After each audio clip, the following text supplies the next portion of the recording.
ആദ്യത്തെയും രണ്ടിൻ്റെയും അവസരത്തിൽ ഞാൻ നന്ദിയോട് ഓർക്കുന്നു. ഇന്ന് ഞാനിവിടെ പറയാൻ പോകുന്നത് ആദ്യത്തിൻ്റെ രണ്ടും ടൂൾ എന്ന് പറയാവുന്നത് തന്നെ മാർക്കറ്റിംഗ് പ്ലാനാണ്. മാർക്കറ്റിംഗ് പ്ലാനിനെ കുറിച്ചാണ് ഇന്ന് ഞാൻ ഇവിടെ നിങ്ങളോട് പറയുന്നത്. എന്താണ് മാർക്കറ്റിംഗ് പ്ലാൻ?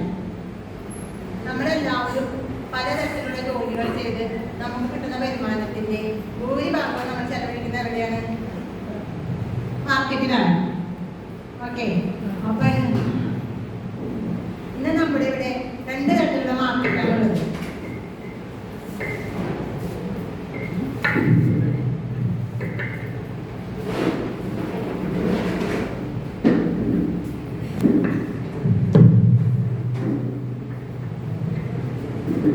ഒന്ന് ട്രഡീഷണൽ മാർക്കറ്റ്,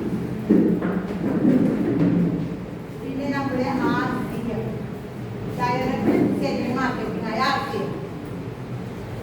ഇതിലെ രണ്ടിനും തന്നെ നമുക്ക് എന്തുണ്ടാവും? കമ്പനി ഉണ്ടാവും. ഇവിടെയും ഉണ്ടാവും കമ്പനി. അതുപോലെ തന്നെ സെയിം ആയിട്ടുണ്ടാവുന്നതാണ് ഉപഭോക്താവ്, നമ്മൾ കസ്റ്റമേഴ്സ്. ഇവിടെയും ഉണ്ട് ഉപഭോക്താവ്.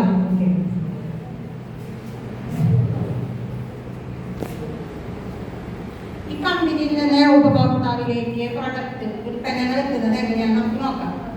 ഈ ട്രഡീഷണൽ മാർക്കറ്റിൽ കമ്പനിയിൽ നിന്ന് ഉപഭോക്താവിലേക്ക് ഉൽപ്പന്നങ്ങൾ എത്തുന്നത് നമ്മൾ ആദ്യം തന്നെ നമ്മുടെ അടുത്ത് നിന്നുള്ള റീറ്റെയിൽ മാർക്കറ്റിൽ നിന്നാണ്, അതായത് സൂപ്പർ മാർക്കറ്റുകളിൽ നിന്നാണ് നമ്മൾ പ്രൊഡക്റ്റുകൾ വാങ്ങുന്നത്. ഇവരുടെ പ്രൊഡക്റ്റ് ഉണ്ടാക്കുന്നുണ്ടോ? ഇല്ല.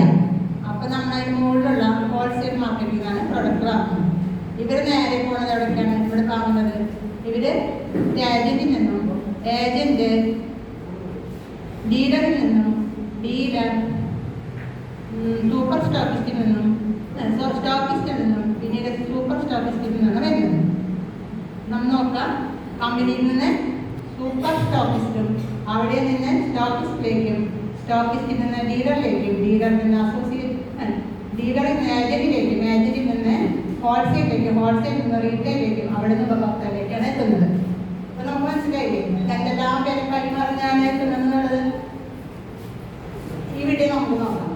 ഇവിടെ കമ്പനിയിൽ നിന്ന് നേരെ രജിസ്റ്റേർഡ് ഷോപ്പിലേക്കാണ് എത്തുന്നത്. അവിടെ നിന്ന് നേരെ ഉപഭോക്താവിലേക്ക് എത്തുന്നത്.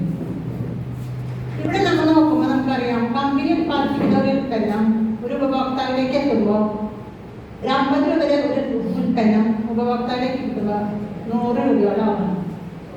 ഇവിടെയാണ് 70 രൂപയുടെ ഒരു ഉൽപ്പന്നം, 50 രൂപയുടെ ഉൽപ്പന്നം 70 രൂപയ്ക്ക് ഉപഭോക്താവിന് ലഭിക്കും. ഓക്കെ, അപ്പൊ ഇവിടെ എന്താ വരുന്നത്? ഉയർന്ന വില. ഇതിന് കുറച്ച് എക്സാമ്പിൾസ് ഞാൻ പറഞ്ഞുതരാം. നമുക്ക് എല്ലാവർക്കും അറിയാം, ആശീർവാദ ആട്ട അല്ലെ, ട്രഡീഷണൽ മാർക്കറ്റിൽ നമുക്ക് കിട്ടുന്നതാണ്. അതിന് 5 കിലോ ആട്ടയ്ക്ക് 360 രൂപയാണെങ്കിൽ നമ്മുടെ RCMന്റെ ചട്ടി ഫ്രഷ് ആട്ട മുളപ്പിച്ച് പൊടിപ്പിച്ചപ്പെടുന്ന നിലവാരമുള്ള ആട്ടയ്ക്ക് നമുക്കറിയാം 330 രൂപയാണ് കിട്ടുന്നത്. പേസ്റ്റ്, കോൾഗേറ്റ് പേസ്റ്റ് 92 രൂപയ്ക്കാണ് 100 ഗ്രാമിന് കിട്ടുന്നതെങ്കിൽ RCMന്റെ നല്ല ഹെർബൽ പേസ്റ്റ് നമുക്ക് കിട്ടുന്നത് 60 രൂപയ്ക്കാണ്. അതുപോലെ തന്നെ സെൻസോഡൈൻ പേസ്റ്റ്, പല്ലുവേദനയ്ക്ക് പോയി കഴിഞ്ഞാൽ എല്ലാ ഡോക്ടർമാരും സെൻസോഡൈൻ പേസ്റ്റാണ് നമുക്ക് എഴുതാം. അതിന് 225 രൂപയാണെങ്കിൽ RCMന്റെ പല്ലുവേദന, മുണവെഴുപ്പ്, ഇങ്ങനെയുള്ള എല്ലാ അസുഖങ്ങൾ, പല്ലിൻ്റെ അസുഖങ്ങളെല്ലാത്തിനും 68 രൂപയ്ക്ക് നമുക്ക് ലഭിക്കും. ചന്ദനത്തിന് 10 രൂപയ്ക്ക് ലഭിക്കുമ്പോൾ ഇവിടെ നമുക്ക് 7 രൂപയ്ക്ക് ലഭിക്കും. കുറച്ച് പ്രൊഡക്റ്റിൽ തന്നെ നമുക്ക് കാര്യം മനസ്സിലായി. ഇനി ഈ കമ്പനിയുടെ ഈ പ്രോഡക്റ്റ് എങ്ങനെ ഉപഭോക്താവ് അറിയാന്നുള്ളതാണ്. ഇത് നമ്മൾ പരസ്യത്തിലൂടെയാണ് നമ്മൾ അറിയാം. ഇവിടെയാണെങ്കിലോ പരസ്യമില്ല, ഉപയോഗിച്ച നമ്മൾ തന്നെയാണ് അതിൻ്റെ പരസ്യം. അതുകൊണ്ടാണ് ഇവിടെ അടിക്കടി വിലക്കയറ്റം. കാരണം എന്താണ്? പരസ്യം വരുമ്പോൾ ഓരോ സെലിബ്രിറ്റീസിനെ വെച്ച് പരസ്യം ചെയ്യുമ്പോൾ 6 മാസം കൂടുമ്പോൾ സെലിബ്രിറ്റീസ് മാറി മാറി വരികയാണ്. അതിനനുസരിച്ച് പരസ്യങ്ങൾ വരും. നമുക്ക് എന്ത് സംഭവിക്കും? നമുക്ക് പ്രൊഡക്റ്റിന് വില കൊടുക്കും. ഇവിടെ അതില്ല. അപ്പൊ എന്താണ്? ഉയർന്ന വില, ഇവിടെ ന്യായവില. ഇവിടെ ഉയർന്ന വില വരുമ്പോൾ ഇവിടെ ന്യായവിലയ്ക്കാണ് സാധനങ്ങൾ കിട്ടുന്നത്. കാരണം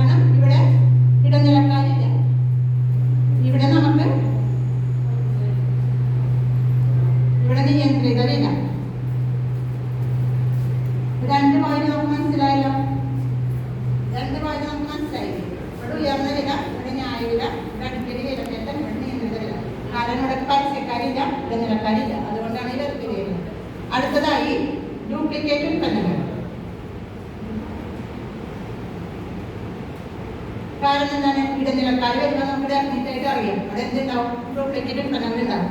നമ്മളെപ്പോഴും ന്യൂസിലൊക്കെ കാണാം അല്ലേ, അവിടെ നിന്ന് ഡ്യൂപ്ലിക്കേറ്റ് പിടിച്ചു അങ്ങനെയാണ്. അപ്പം ഇവിടെ ആണെങ്കിലോ ഡ്യൂപ്ലിക്കേറ്റ് ഇല്ല, ഒറിജിനൽ ഉൽപ്പന്നമാണ്. കാരണം ഇവിടെ എന്താ, ഇവിടെ കമ്പനിയിൽ നിന്ന് നേരിട്ട് രജിസ്റ്റേർഡ് ഷോപ്പിലേക്ക് എത്തുന്നു, അത് ഉപഭോക്താവിലേക്ക് എത്തുന്നു.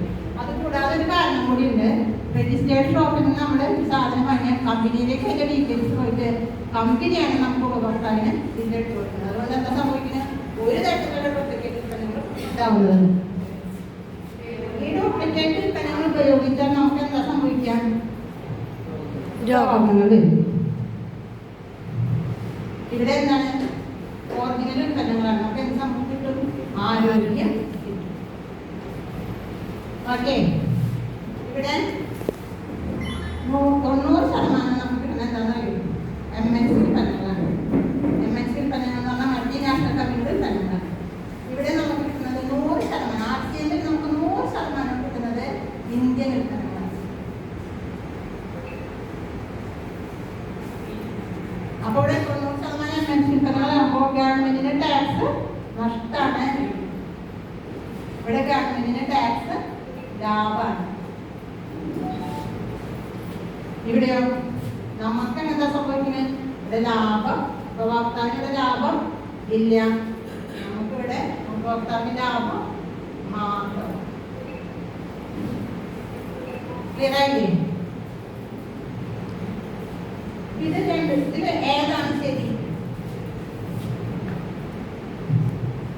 ഇതാണ് ശരി അല്ലേ, ഒരു കൊച്ചു കുട്ടിക്ക് പോലും മനസ്സിലാക്കാൻ പറ്റുന്നുള്ളൂ ഇതാണ് ശരിയെന്നത്.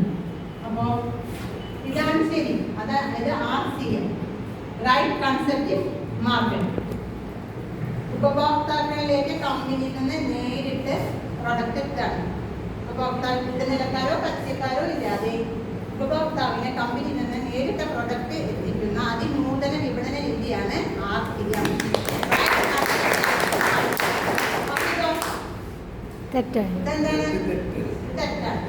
തെറ്റായ വിപണന രീതി, റോങ് കൺസെപ്റ്റ് മാർക്കറ്റിംഗ്. ഓക്കെ,